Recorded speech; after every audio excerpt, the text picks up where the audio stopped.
Inilabas na ng Quezon City Regional Trial Court Branch 93 ang arrest warrant laban sa veteran host na si Christopher Min, pati na rin sa mga kasamahan nitong sina Romel Chica at Wendell Alvarez. Ang naturang warrant ay may kaugnayan sa isinampang libel case ng Kapuso actress na si Bea Alonzo noong nakaraang taon.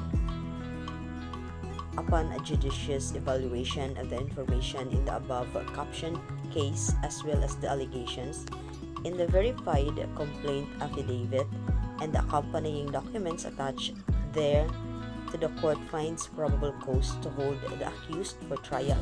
Saad sa inilabas na court order ni Presiding Judge Cherry Chiara Hernando na inilabas noong July 21, 2025. Matatandaang noong May 2024 nang magsampa ng libel case laban sa tatlo si Bea at sinabing biktima siya ng false, malicious, and damaging information mula sa mga inilalabas nila sa kanilang online talk show. Naiulat kasi noon ni na Christie at ng mga kasamahan na ang mainit na issue tungkol sa hindi na matutuloy na kasal ng aktres sa ex-fiancé na si Dominic Roque.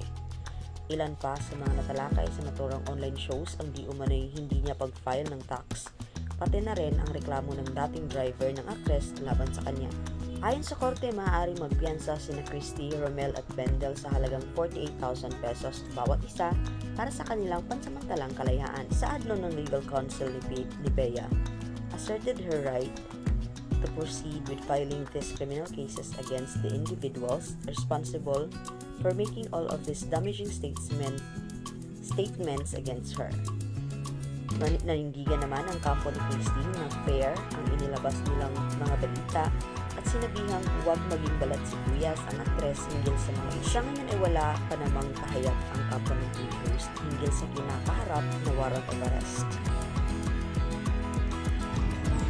Thank you for watching. Manatiling updated, i-click ang subscribe button at notification bell